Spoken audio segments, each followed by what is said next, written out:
ruole mgbaje wetalụ no Igirigi ihe anyị kwadoro ọ dị mma Igirigi ụmụ Igbo ruole mgbaje wetalụ no Igirigi ihe anyị kwadoro ọ dị mma. O jirila ọkara wee gafee elekere 10 nke ụtụtụ n'ụbọchị taa bụ mkpụrụ ụbọchị 3 n'ọnwa 2 n'afọ a bụ 2024. Onye unu na-anụ olu ya n'akụkụ ụwa n'ụbọchị taa bụ Maazị Okechukwu Iweala Reggae Messiah nwa ndị Ụmụndụgba. Ngwa gere na isiokwu anyị. Ụmụ nwanyị bi na mpaghara ọwụwa anyanwụ nke Dublin ezigala Reggae Messiah ozi sio na ha achọghịkwa ịhụ ụgbọala ya ka ọ gafere ebe dị aṅaa n'oge uhuruchi. Otu nwoke na-eme na ya chiri echichi amajirila oge ogologo nke ga-aha ka site Ụmụndụgba ruo Ishukwu 3 Ọkaigwe majige nwunye ya wee sị na ya achọghịkwa ịhụ ebe o kelele Reggae Messiah hụrụ ofu ebe nọkarịa ọkara nkeji. Ngwa gerezie na akụkọ anyị n'uju ya. Otu nwoke na-eme na ya chiri echichi amajirila oge ogologo ga-eshi ihe dịka Ụmụndụgba ruo Ishukwu 3 Ọkaigwe majige nwunye ya si ya na ya achọghịkwa ịhụ ebe ọ kwụrụ na ofu ebe kelee Reggae Messiah nọkarịa ọkara nkeji.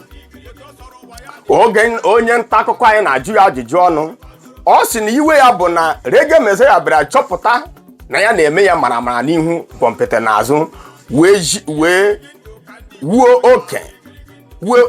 oke n'etiti ha abụọ. Oge onye nta akụkọ anyị na-ajụ nwunye ya ajụjụ ọnụ, ya bụ Mrs. kwuwe sio na otego di ya na-asị ya ekelezila Reggae Messiah n'ụdị dịka nwanne ya, na ya chọ ikele ya fere ya aka gafee ebe ọ na-aga, mana ya hụrụ na onweghị ihe, mana ya hụrụ na aka Reggae Messiah dị ọcha, na ọ bụ nwoke obiọma na-eme ka obiọma dị n'obodo.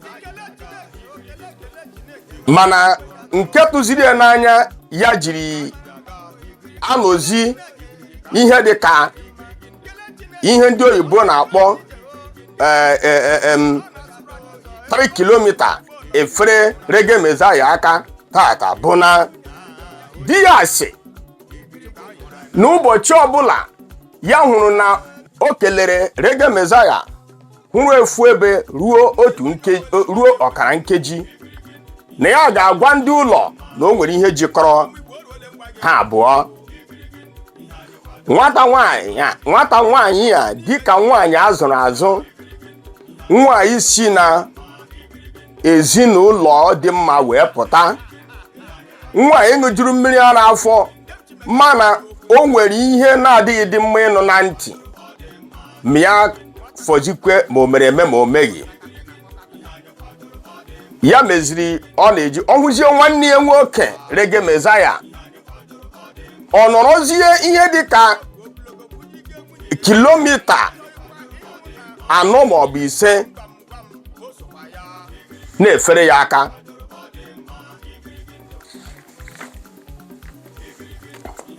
Ụmụ Igbo, ka ọ dị ugbu a anyị ga-ala ọgwụ nọkọ ọha anyị n'olu n'ụbọchị taa. Ka ọ dị ugbu a anyị ga-ala, emesịa ụbọchị ọzọ anyị ga-abịa wetakwara ọnụ akụkọ ndị ọzọ. Anyị na-asị ihe ọma mere onye ya mere ibe ya, mmiri atala azụ anwụna. Anyị ga-amụta ozụọ, anyị ga-arụọ rie, anyị wụ ndị Igbo. Ihe anyị na-achọwa ọganihu, obiọma ndị Igbo ebe ọbụla ndị Igbo nọ. Onye mara nwanne ya, onye ihu nke nwanne ya na-eme na-atọ ụtọ, ya akwado ya. Ebe ọbụla ụmụ Igbo nọ, ka Chukwu okike abịama Olise ekele igwe gọzie anyị niile. Ise. Otu ọ sọrọ ụwa ya dị aga na yọrọ ịbara